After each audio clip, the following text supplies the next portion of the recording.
The Sun Devils have their established starters to win the game, but it's going to be the guys behind them that truly change the game and potentially the season.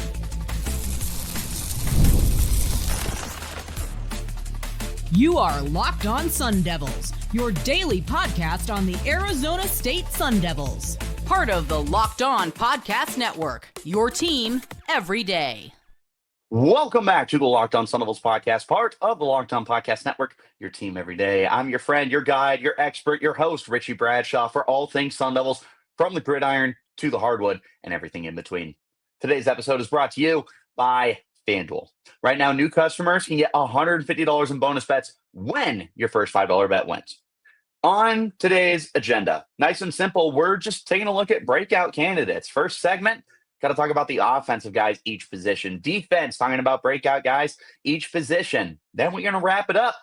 Who are my top 5 secret weapons? Who are my young guys? Who are my freshmen breakouts? All that is coming up today. Before we get started, thanks to each and every single one of you for tuning into Locked On Sun Devils and making us your first listen of the day. All right, so we know who the starters are. We know all about Sam Levitt. We know all about I totally blanked. We know about Kanye Udo. We know about Jordan Tyson on offense. Those are the big guys, right? But it's going to be about the ones behind the scenes as well. And I'm not talking about, Kyson Brown. I'm not talking about Kamari Anderson. I'm not talking about Malik McClain. It's not about the guys who are like the number 2 options kind of thing. It's about the guys who could potentially stand out in smaller roles that by the end of the season, they're in much bigger roles. Take an example last year that was kind of Kyson Brown. Even freshman year, Kyson Brown kind of fit that mold as a guy who was like running back 3, running back 2. And by the end of the year, you were like, okay, no, this guy might be a future starter. Those kind of guys. That's what we're looking at here. So we're going to go ahead and go position to position. Now, there is no quarterback, as you would imagine. And the reason why is with how good Sam Levitt is, I just don't really foresee anyone getting out on the field. And I wouldn't call Jeff Sims some kind of secret weapon. I maybe would have called Cam Dyer a secret weapon as a runner, but we're not going to get that this year. He's recovering from injury. Michael Tollefson, not going to be a guy who is a secret weapon. That's not going to happen at the quarterback spot. If ASU had their version of like Blake the Belldozer, Blake Bell, the Belldozer, if you remember him from Oklahoma, that's a different thing. But ASU doesn't have that. So we'll start at running back. We know of Kanye Udo. He is the starter. We know of Kyson Brown because he kind of fit that role the last 2 years. We know of Raleek Brown because Raleek Brown, super high profile guy coming out of high school. We got to see him last year. He looked pretty good, but unfortunately he was injured. He was getting first team reps during spring ball. And I do not anticipate that's going to change. In fact, I believe he's going to be the number 1 option in the passing game for the running back position. So none of those 3 guys are in this list for me. So who do I have? I have Jason Brown. And here's what really intrigues me with Jason Brown. First of all, redshirt freshman, we saw him in 1 game last year, which was week 1 against Wyoming. He had a handful of carries and turned it into a handful of yards. That's it. Did not see him the rest of the year. Hard to get him on the field when Cam Scadaboo is as good as he is. These things happen. He's going into year 2 with a whole year under his belt, with a whole year working in the same offense, with a whole year working with Sean Aguano, the running backs coach, who clearly is just some kind of guru for the position. He knows exactly what to do to get the most out of his guys. I mean, the track record of success for running backs at ASU, different running backs too, has just been incredible. Jason Brown, I truly believe, is the future of this backfield. If the top 3 guys end up leaving after this year, and there's a good chance they do, whether it's going pro or maybe the transfer portal. I don't know that we're going to have Kane Udo, Kyson Brown, and Raleek Brown next year for a variety of reasons. But, we'll see. Jason Brown does feel like the future here. And it's worth noting Jason Brown dropped some weight. He is closer to 200 pounds after playing around 215 last year. He's trying to get that speed, that agile ability back to him. So I definitely anticipate that's going to be something that plays into what gets him on the field. He's also a plus receiver. So let's see. ASU is going to want to run the ball this year, especially with all the turnover at the receiver position. Don't sleep on Jason Brown to get on the field. Speaking of receiver, I actually have two guys here. Now, outside, keep an eye on Jaren Hamilton. Now, this one is not so much like a secret weapon, I suppose, because there is a chance that he starts, but right now, he might be the number 4 running back on this roster, or number 4 receiver on this roster behind Jordan Tyson, Jalen Moss, and Malik McLean. But we also may see Noble Johnson get on the field a little bit. It's hard to tell right now because there is a lot going on at the receiver position. There is so much change and unknown. We'll see what happens, but Jaren Hamilton has insane speed. He's going to take the top off the defense. I think he could be your designated deep threat, which I would like to see ASU find this year. They had a solid outing last year with Melkon Stovall, who, he was a little bit of everything because he was also your slot receiver. Jake Smith was supposed to be that guy. He didn't really get it done. So I could see Jaren Hamilton inheriting that role. Moving inside the slot, it's Jalen Moss and everyone else, but I'm not sleeping on Derek Eusebio. I liked what I saw from him last year, and granted, it was one catch. But when he was on the field, he looked like someone that has just been polishing himself. During spring practice, he was dicing up defensive backs. He was one of the most impressive receivers out there. And with Jordan Tyson missing about the first week and a half of spring ball, getting healthy and everything, Eusebio really capitalized off that, and he looked really good. I think we're going to see him on the field this year. And I would not be surprised if he was the primary backup to Jalen Moss and ended up turning into a big-time rotational player inside at slot. I'm big on Derek Eusebio. Tight end, I could include Kamari Anderson here. I'm not going to. I'm going to roll with AJ Ia, who is potentially tight end too on this team. But he's a true freshman. And I've said before on this podcast, that's a big dude. I've never seen a teenager coming out of high school that is as big as AJ Ia. He looks like a professional NFL player. I felt incredibly small next to him. I feel small next to a lot of football players. AJ Ia made me feel like an ant. That's crazy. He's going to get on the field too. He's a terrific receiver. I also want to throw in Jaden Fortier real quick because I was big on him coming out of high school. He missed last year recovering from an ACL surgery. He's back. He looks confident. He looks good. But what I love about him is he really is just a plus receiver compared to the rest of the guys. I think in terms of pure receiving skills, Jaden Fortier might be the best tight end. And I would love to see him get an opportunity to just flex around all over the place. I would love to see him line up at receiver because ASU should be very interested in getting their best football players on the field, regardless of position. And Jaden Fortier might end up being that if he is healthy. I truly believe in him to find a way to get on the field and just be one of the more prolific receiving options at tight end for the team. You also got to remember that Jason Mons, the tight ends coach, is recruiting at a very high level for the tight end position. I don't think he's bringing guys in who can't play football. Jaden Fortier hopefully will be able to find the field this year, and if he does, I expect him to be much more of a receiving contributor.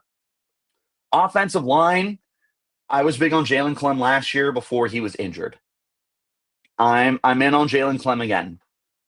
Klemm is going to be your starting left tackle next year when Josh Atkins inevitably runs out of eligibility. Jalen Klemm could become one of your starting tackles this year, depending on what happens. If Atkins or if Max Yoniker struggle, or, if God forbid one of them goes down to injury, Jalen Klemm could get on the field. I think he's your sixth offensive lineman. He even has guard experience. So don't be surprised if we see a lot of Jalen Klemm this year, especially for heavy packages, because he's one of the future cornerstones of this offensive line. The entire starting lineup is made up of seniors. They're going to want to get some guys out there to prepare, and that feels like Jalen Klemm. Very excited about him. Very, very, very excited for Jalen Klemm. I'm also really excited about this defense because, quite frankly, there's a lot of really exciting young talent. ASU rotated a lot of defensive players last year. They're going to do the same this year. Coming up next is the sleepers on defense. Some secret weapons for you. This is the Locked On Sun Devils podcast. We are part of the Locked On Podcast Network. It's your team every day. I need to talk to you about our friends over at FanDuel because summer sports are in full swing. Whether you're all about baseball under the lights or golf on the green, some high-stakes soccer action, or maybe you're going to get ahead of the college football props that are coming up. Take the over on the Sun Devils win total if you're a fan. FanDuel is the best way to make every game more exciting. You're already following the action, so why not make it a little more thrilling? With FanDuel, you can get in on the game while your friends are getting sunburned at the beach, or heck, you can get sunburned with them too. If you're in Arizona, you're going to Lake Pleasant, obviously, because you can keep track of your favorite matchups. The app gives you daily promotions. There's a widget that allows you to track all your bets without even having to open up the app and go back in and everything. It's easy to use. There's fast payouts. It makes regular seasons feel like must-watch events. There's same-game parlays right into the ninth inning. FanDuel makes you feel like you're part of the action. If you're new to FanDuel, new customers can bet just $5 and get $150 in bonus bets when, not if, your first bet wins. Open the FanDuel app today or visit FanDuel.com to get started. Thanks, as always, for tuning in to Locked On Sun Devils and making us your first listen of the day. A shout-out to my everydayers who are here every day. Last year, the Sun Devils rotated a lot of guys on defense, and I think it's one of the things that led to so much success for Brian Ward's team. They were an elite run defense. Ask the Texas Longhorns. They were an insanely underrated secondary. Ask BYU. They had a terrific linebacking core. Ask Utah. They just did a lot of great things last year with a lot of great players. And the vast majority of them are back. You're losing Shamari Simmons, one of the best players on defense, who played safety and nickel. That's a huge ask to replace him. They're losing Caleb McCullough, one of the best linebackers the team had last year. That's a big loss. They are losing Jeff Clark for the interior of the defensive line. He rotated in a lot. That's a loss. There are pieces that ASU is losing, but they're bringing back the vast majority of their starters and the vast majority of their number two guys. But I do anticipate that we're going to see new faces step up for this team, which is what we're going to take a look at, obviously. But I also think that some of these guys not just will step up, but could potentially be game-changing players. Let's start with the defensive line. Edge rusher. They're going to be rotating their top three guys, which is some order of Clayton Smith, Prince Dorbaugh, and Elijah O'Neal. Do not sleep on Justin Wodtly. Justin Wodtly last year did not get nearly as enough playing time as I would have liked. What I really enjoy about him is he can move inside when he needs to, but he's going to be playing off the edge.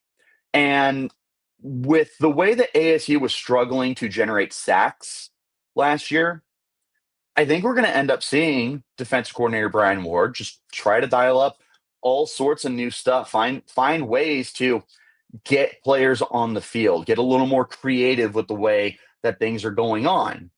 That's something I highly anticipate will be big for ASU. I really think that we could see Justin Wodtly go inside and outside for this alignment. Just find a way to get him on the field. Would not be surprised. I think that he is a redshirt senior and he's going to want to go out in the best way possible. Do not be surprised if he is a big-time contributor for the defense. Don't be surprised if he has a nice sack total. Interior of the defensive line, ASU rotated 4 guys last year. CJ Fight, Jacob Rich-Kongaika, Jeff Clark, and Zach Swanson. Jeff Clark is gone. The other 3 are back. There's an opportunity for a 4th guy. Blazin Lonowong may be that guy. Ramar Williams may be that guy, but I'm looking for My'Keil Gardner. My'Keil Gardner, redshirt sophomore, had to burn a year to just redshirt period when he was at Oregon and had to burn another year because he was injured at Oregon. He's back home. He is a local kid, I believe Centennial. I don't remember for sure. There's a lot of upside with this kid. There's a lot of pass rushing upside with this kid. And with how much ASU rotated their defensive tackles last year, 4 guys saw a lot of time on the field. And like I just mentioned, Justin Wodtly may see a lot of time on the field. And moving inside is one of those opportunities for him. But My'Keil Gardner is super interesting to me. As long as he's healthy, and he has been banged up, so it's not a guarantee. But if Gardner gets on the field, there's just so much there to work with. There's a lot of upside. There's a lot of athleticism. He could be a very good football player for you. There's a chance he's your best pass rusher from the interior. And when you couple in the fact that Swanson is also a good pass rusher, and then Fight and Kongaika have the upside but are just terrific run stuffers, you're looking at a defensive line that is just going to be tight and strong from the interior. Linebacker. Linebacker's interesting to me because ASU is returning 3 of their top 4 guys. Keyshawn Elliott is back. He is first team all-conference. Jordan Crook is back. He was a starter late down the stretch. Cyrus Fiaseu is back. He had a huge role at the start of the year. But Caleb McCullough is gone. He was one of the better linebackers on this team. There's an opportunity. There's a former starter at linebacker for this team. He was one of the top 5 leading tacklers in 2023. He was injured last year and almost forgotten about. And it's because he was forgotten about that I am going to include him on this list. And that's Tate Romney. If you listen to this podcast, you know that I am a big Tate Romney fan. I believe there's a lot he brings to the table. I think he's a strong tackler. I think there's some upside in pass coverage. I like him a lot. And with ASU heavily rotating that position, because I also anticipate we're going to see a lot of Martell Hughes this year. I think some of the younger guys too, Iosefa and Bacon. I just think that we're going to see a lot of rotation from linebacker. But I'm not sleeping on Tate Romney, mainly because I'm already a big fan. But as long as he's healthy, he could be that Caleb McCullough guy where maybe you don't consider him a starter, but he's going to produce like a starter. Big Tate Romney guy, have been for a while. Corner, Rodney Bimage. You listen to this podcast, you know that I am a big fan of Rodney Bimage. He was a monster as a freshman in training camp for spring ball and for the fall session. He was a stud. He didn't get on the field last year. He redshirted. Yeah, he looks just as good. He looks a little more refined. He looks better. He has an opportunity to find the field. Shamari Simmons is gone. Last year, he played a lot of nickel. Not Nyland Green. LT Welsh is gone. He was the number 3 corner for ASU, and he just got on the field a lot. Not as a slot guy, but just rotating in. That's an opportunity for Rodney Bimage to step in, because I could see him play slot. I don't know if I want to see him play slot, especially because there's a lot of competition there. We'll talk about that in a second. But they are looking for that corner 3 to be the LT Welsh guy. They have options.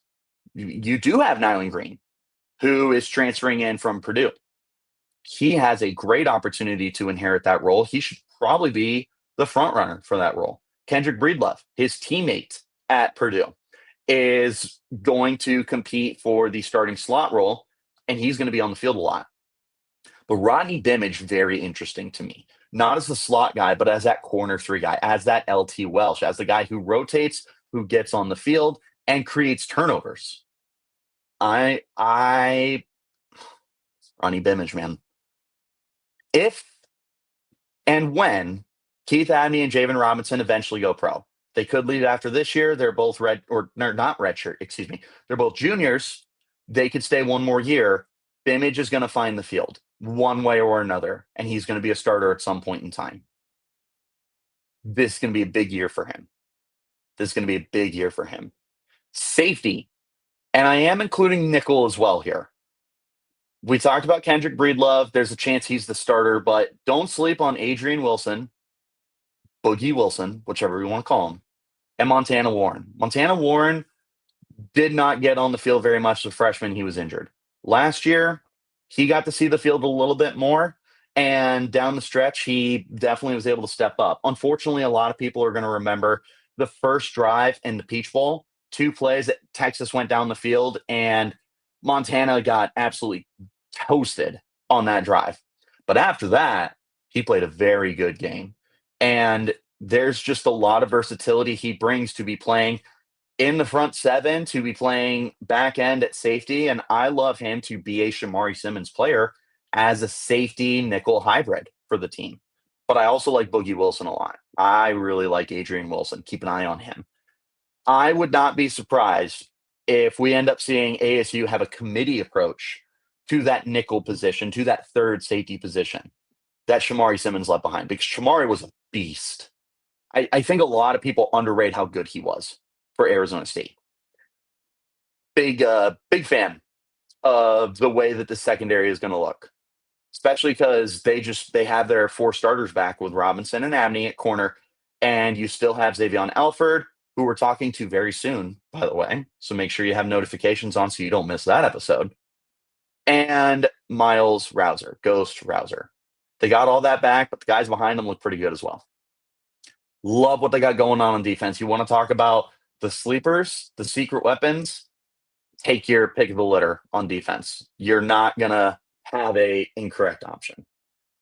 I want to talk about my top 5 overall from these guys, the young guns and potential freshman breakouts. To round out the show, coming up next, this is the Locked On Sun Devils podcast, part of the Locked On Podcast Network, your team every day.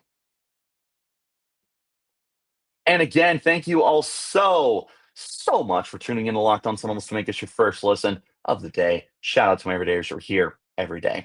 Rapid fire right now, because we got a lot coming up here. Who are my top 5 overall? In order, obviously. Jaren Hamilton is my number 1.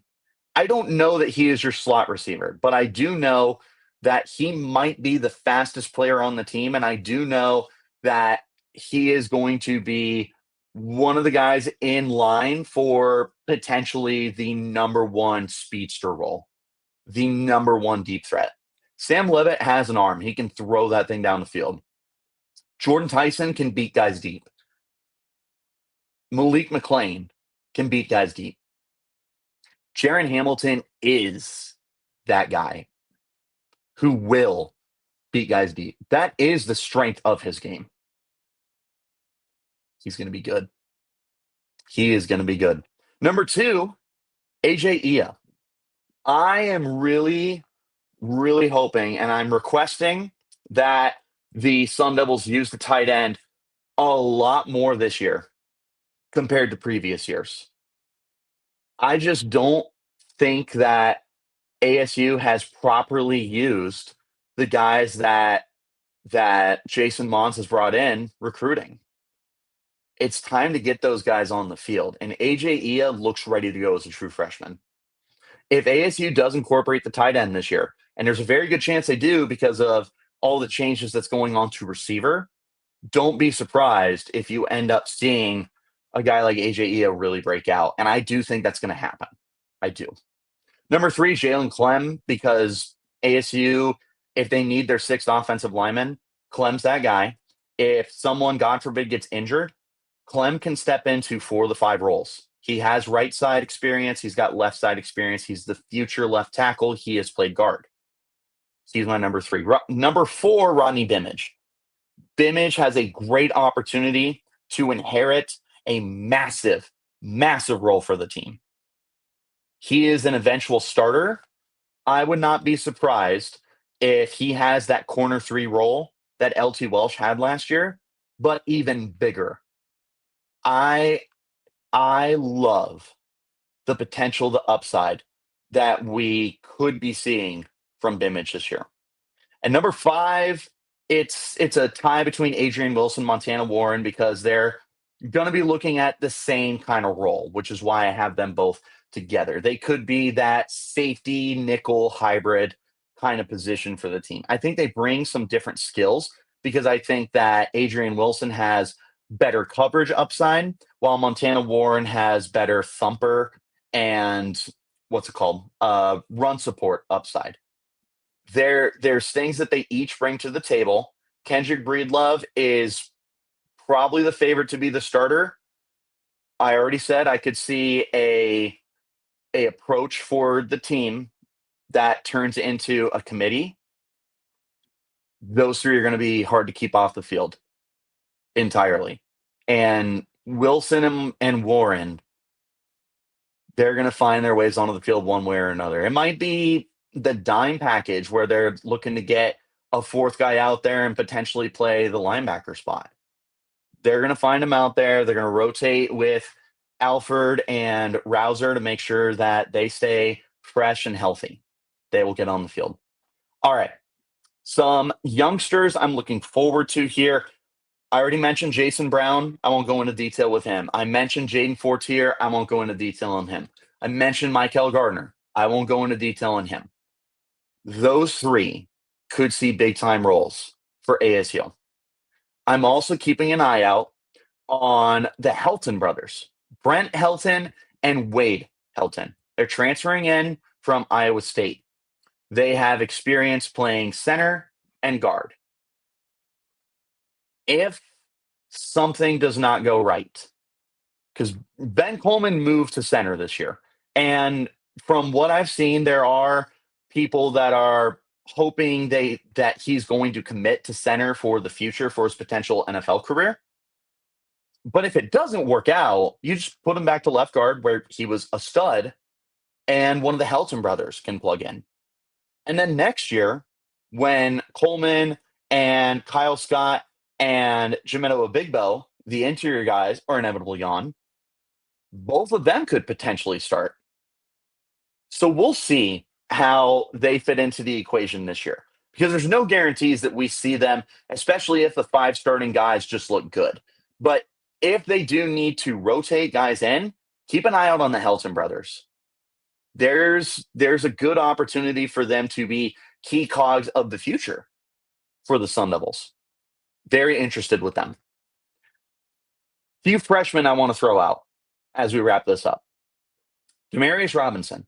Man Robinson. I don't know what his role looks like in the backfield. He may be your starting return man. And that is a wide open competition right now. You've got no shortage of guys competing. Raleek Brown could see time back there. Jordan Tyson has experience. Do not anticipate that he is back there. But Man Robinson, Jason Brown, Jaren Hamilton. I think Corey Butler may be getting involved. Grayson Rigdon. There is a lot of guys who will be competing for time. Zechariah Sample. Class Johnson, if he was healthy, but unfortunately, he will not be healthy this year. Demarius Robinson could end up being your starting return man. He is dynamic. He is fast.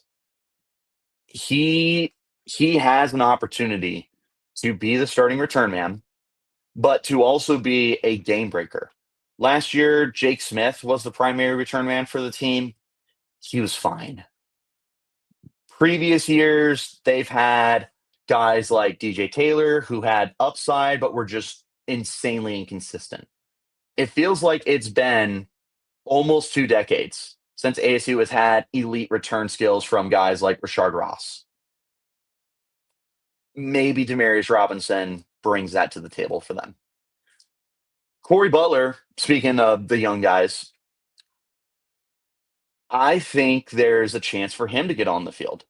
And I see that as a potential slot receiver for the team because with Jalen Moss inheriting the role until further notice, I'm a Derek Eusebio guy. But if they want to get the youngsters out there, and quite frankly, Corey Butler just flat out looked good in spring ball. There's an opportunity for him to find that role.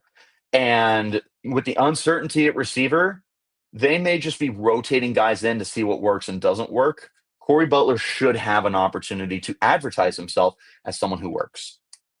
And then I mentioned earlier Isaiah Iosefa and Tristan Bacon for linebacker. I've heard very, very, very good things about Tristan Bacon. And I like that Iosefa has some pass rushing skills to him. ASU rotates their guys. They are not going to be shy about getting the youngsters on the field, especially with your top 3 linebackers, Keyshawn Elliott, Jordan Crooks, Zaris Fiaseu being seniors. They're gone next year. They're going to want to get the youngsters on the field. Tristan Bacon, if he lives up to the hype that I have seen from guys like Chris Cartman, look out for him. I like Isaiah Iosefa because I think that there is some pass rushing skill there. I'm still a big Tate Romney guy. Who knows what happens with Crew Jackson? We have not seen him in the 2 years that he's been here. Very weird to me, but maybe this is the year. All I know is ASU has depth, and that's what makes them dangerous. Their starting lineups, insanely good. The guys behind them, your number 2s, pretty darn good. And then the guys behind the number 2s could potentially be the future of this team and could potentially become big time players for ASU. So I'm really excited about them. But what do you guys think? Who are the secret weapons for offense, for defense that you think are going to break out? Who's the biggest surprise in store for ASU? Let me know in the comments. You can hit me up on Twitter as well at Richie Brads36. The podcast is there at LO_Sun Devils. Thanks as always for making Locked On Sun Devils your first listen of the day. Special shout out to my everydayers who are here every day. Don't forget to hit subscribe wherever you're getting your shows. If that's YouTube, Spotify, Apple Music, wherever. And make sure you turn on those notifications so you get an update whenever we are posting new content. The season is right around the corner. We're just over a month out. I'm going to be talking to a lot of our Locked On College football hosts. I'm going to be talking to some players very, very soon. I'm going to be doing my record predictions. I'm going to be doing stat predictions. So much is coming up on Locked On Sun Devils. Now is the time to subscribe and turn on notifications. I'll catch you later. Until then, you keep it locked right here on Locked On Sun Devils.